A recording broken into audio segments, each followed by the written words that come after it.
Twelfth के बाद जब कोई इंजीनियरिंग, कोई मेडिकल, कोई कॉमर्स फील्ड में जा रहा था, मैंने डिज़ाइन चूज़ करा।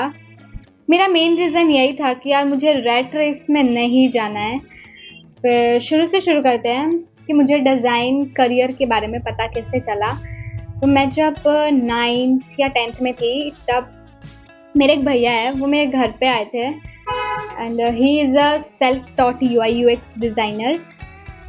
तब मेरे पापा ने उनका काम देखा एंड ही वाज लाइक, ऐसा भी काम एग्जिस्ट करता है, मतलब ऐसा भी करियर होता है। तो फिर मैंने भी देखा और मेरा उस टाइम दिमाग में ऐसा बैठ गया था कि यार मुझे तो यही करना है, ठीक है। फिर मैंने उस टाइम पे ही थोड़े बहुत डिज़ाइन टूल्स सीखना स्टार्ट कर दिए थे।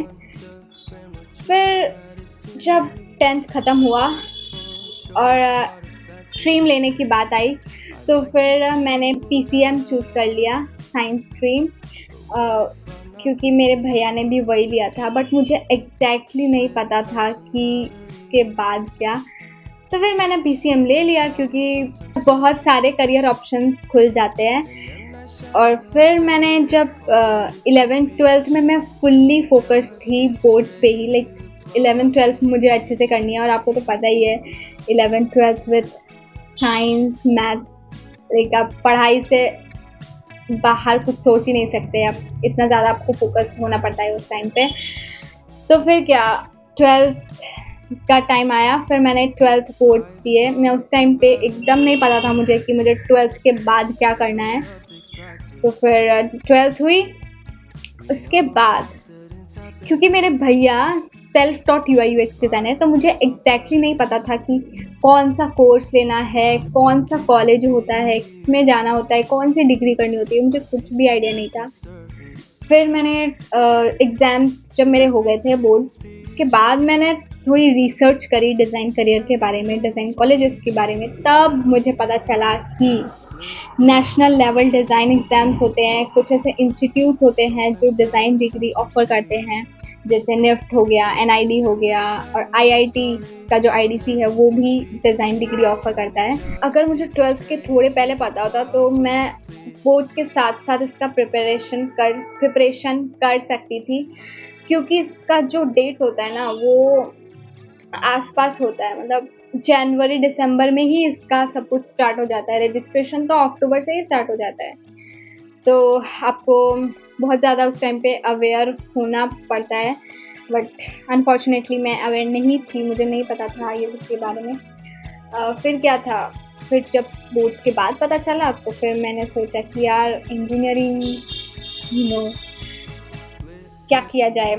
फिर मैंने गैप ईयर लेने का सोचा कि नेशनल लेवल डिज़ाइन एग्ज़ाम्स के लिए मैंने लिया था, एक गैप ईयर लिया था और उसमें से मेरा एक एग्ज़ाम क्लियर हो गया था। और पता है क्या, डिज़ाइनर एज़ अ करियर बहुत अंडररेटेड है, अभी तक भी इट्स अंडररेटेड। मैंने ज़्यादातर सेल्फ टॉट डिज़ाइनर्स ही देखे हैं, ठीक है। एंड ऑफ कोर्स जो डिज़ाइन एग्ज़ाम्स का जो मैंने रजिस्ट्रेशन देखा था कि कितने स्टूडेंट्स रजिस्टर करते हैं, टोटल मिला के भी पता है 50,000 टोटल मिला के भी नहीं होगा, लाइक हार्डली मैक्सिमम 50,000 जाएगा सारे डिज़ाइन एग्ज़ाम्स मिला के, ऑल ओवर इंडिया से। तो फिर मैंने कहा यार ठीक है यार, कॉम्पिटिशन तो कम ही है, let's give it a try. फिर मैंने जब दिया तो मेरा एनआईएफटी का जो बीएफ टेक वाला होता है वो मेरा क्लियर हो गया था। और या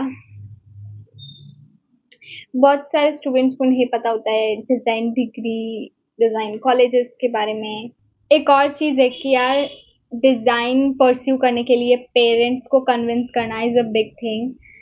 तो वो कोई नहीं, हो जाता है, अगर आपको खुद पे भरोसा है तो वो चीज़ भी हो जाती है अल्टीमेटली।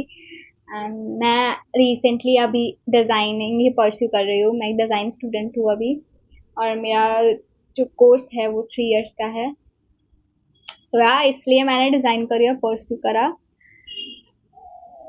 या अगर आप एक क्रिएटिव पर्सन हो, if you believe in yourself then go for it, and trust me, आप इस जर्नी में बिल्कुल सक्सेसफुल होने वाले हैं।